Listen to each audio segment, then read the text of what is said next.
Olá pessoal, aqui é o Murilo, do canal Murilo Critica, e hoje nós estamos aqui para mais uma crítica. Porém, essa é a crítica surpresa, né? E no período em que eu estou gravando, eu não dei nenhuma dica, e estou gravando antes mesmo de fazer a crítica do filme do Flash. Então, assim, eu não tenho nenhuma nenhum feedback de se vocês acertaram ou não a crítica surpresa. Mas ela é sobre Transformers, O Despertar das Feras, o novo que estreou esse mês. Então deixem seus likes, comentem, compartilhem com seus amigos e se inscrevam principalmente aqui no canal e ativem os sininhos das notificações para ficar por dentro de todos os vídeos e novidades aqui do canal Murilo Critica. Bom, adentrando de fato agora ao que foi Transformers O Despertar das Feras. E eu digo, o que foi Transformers O Despertar das Feras? Eu não estava ansioso e nem estava assim com expectativas altas pro filme. Isso me ajudou a contribuir de fato para minha experiência com o mesmo. E ele me surpreendeu em diversos aspectos. Não é o melhor filme da franquia. Obviamente, o primeiro filme dos Transformers e O Lado Oculto da Lua estão acima dos demais. Porém, entretanto, todavia, esse em específico, Despertar das Feras, é uma retomada da essência dos filmes dos Transformers. E eu falo aqui principalmente esse filme Transformers, O Despertar das Feras, porque ele dá um enfoque, querendo ou não, sobre toda essa situação. E, assim, toda a situação dos Transformers, de fato, que eles são, o desenvolvimento de personagens que eu adoro, acontecendo principalmente com o líder dos Autobots, Optimus Prime. E, assim, toda esse desenvolvimento, essa chave de entrada, né, pro Optimus Prime ser o que ele é nos outros filmes, mesmo assim, as relações que esse filme ele é depois dos eventos de Bumblebee e antes do primeiro, pelo que deu para entender na cronologia ferrada que é a dos Transformers, porque se tem uma coisa que eu critico e bastante nos filmes dos Transformers é a questão da cronologia e que eles não explicam de fato muito bem a ordem e a situação das coisas. Porém, Transformers Despertar das Feras, sendo depois do Bumblebee, antes do primeiro filme do Transformers, faz muito sentido para a narrativa. E vendo o desenrolar e o desenvolvimento do Optimus Prime, é assim, é fenomenal nesse filme. Vale a pena o ingresso por conta mais de desenvolvimento dos próprios Autobots, aprendendo um pouco com a outra, vamos dizer, raça que é os Maximals, que são robôs em formas de animais.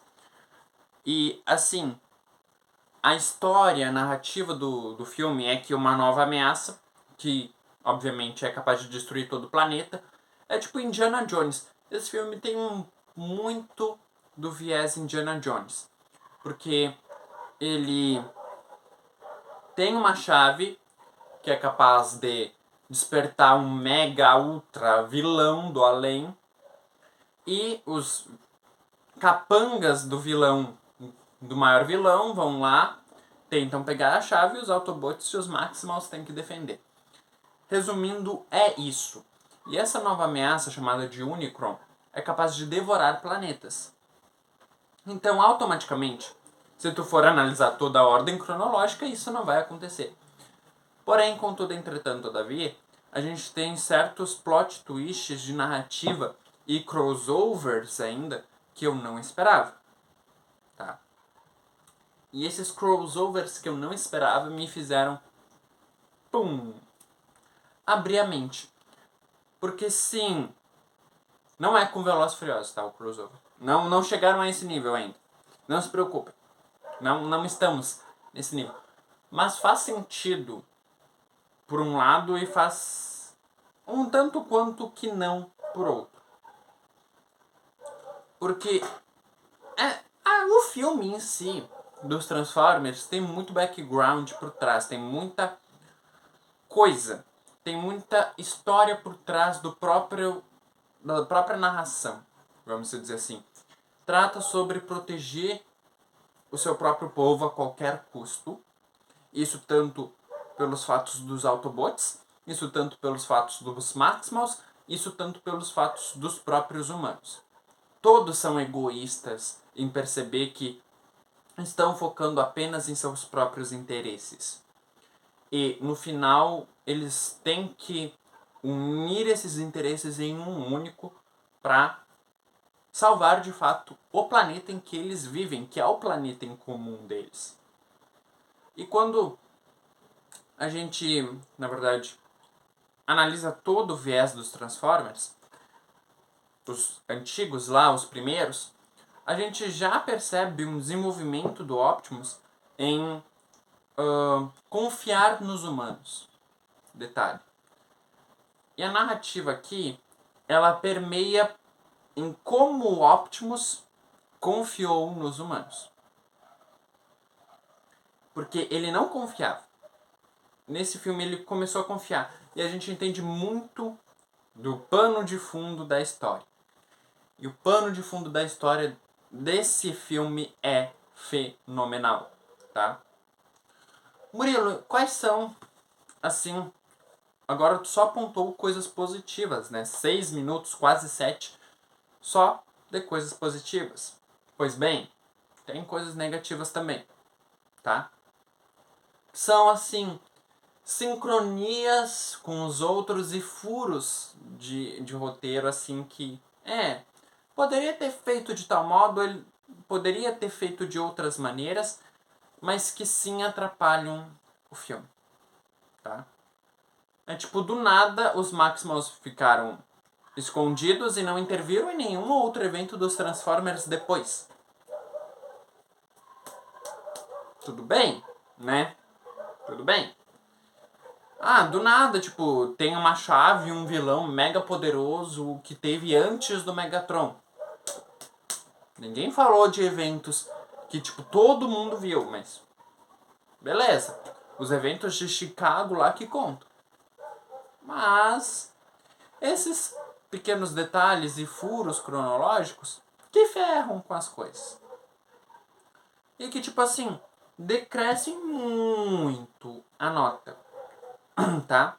Decrescem tanto que, tipo, ela vai decrescer 1,5, tá? Já vão fazendo as contas matemáticas aí. E sim, eu já adianto pra vocês que tu tem que olhar esse filme não pensando, de certa forma, na cronologia dos acontecimentos dos outros. Porque se tu pensar assim, tu não vai digerir de fato o que esse filme traz. Eu assisti numa boa, mas depois eu fiquei pensando. Tem coisas assim que não relacionam-se com outros acontecimentos. De fato não tem. Isso aqui, pra mim, na tentativa de criar um universo compartilhado dos Transformers, é errôneo, tá? E não faz... não vamos dizer assim, faz mais sentido esse filme dos Transformers se relacionar com o Bumblebee, que tem muitas relações com o Bumblebee, inclusive falam da garota lá que tava com o Bee no filme solo. E toda essa... parece que, tipo, teve uma nova construção de universo. Eu ouvi certas pessoas falando, mas esse filme não tem relação com os outros porque ele pertence a um reboot, soft reboot, e eu não entendi. Eu não entendi ao certo. Porque, tipo, o universo dos Transformers já é muito confuso por si só sem o Bumblebee e sem esse filme, o Transformers do Despertar das Férias. Tô falando dos 5 primeiros lá. Aí agora eles colocam esse pra gente tentar relacionar e não explica de certa forma o que é. E aí a gente pende para um lado ou pro outro. Aí a gente confunde as coisas. E de fato, esse filme do Transformers, ele tem essa parte confusa na narração, mas ele tem muitas cenas promissoras, assim, tipo, de cenas estilo, vamos comparar assim, estilo Vingadores e estilo Liga da Justiça. E estilo Guardiões da Galáxia, é mais fácil comparar com Guardiões da Galáxia. São tipo um combate em equipe com uma luta em equipe bem planejada. E a gente percebe isso principalmente no terceiro ato do filme, que é o final. E aí eu fiquei, nossa senhora, esse terceiro ato é uma obra de arte, tá? Uma obra de arte, assim, que eu não via... Na verdade eu vi isso em Guardiões da Galáxia, mas que eu não via isso em Transformers há muito tempo. Que é uma luta em conjunto. E uma luta de equipe em conjunto, bem trabalhada, foi as obras-primas que nós tivemos recentemente em Guardiões da Galáxia 3, em Transformers: O Despertar das Feras. A gente percebe uma equipe. A gente sente que eles estão unidos por uma causa em comum e eles querem lutar por aquela causa em comum muito, assim, muito mesmo. Eles querem isso. A gente percebe isso em Transformers: O Despertar das Feras. Principalmente por certas cargas emocionais que esse filme traz. Porque sim, tem cenas assim que... Gente, eu não esperava isso de um filme do Transformers. Mas continuamos. Continuamos firmes e fortes, porque... Enfim. Acontece. E, assim... Esse filme, dentro de todas as cronologias do Transformers, eu coloco ele em top 3. De todos os filmes do Transformers, ele é o terceiro melhor. Porque pra mim, gente, analisando todo o viés da saga, ele não supera o Lado Oculto da Lua e nem o primeiro.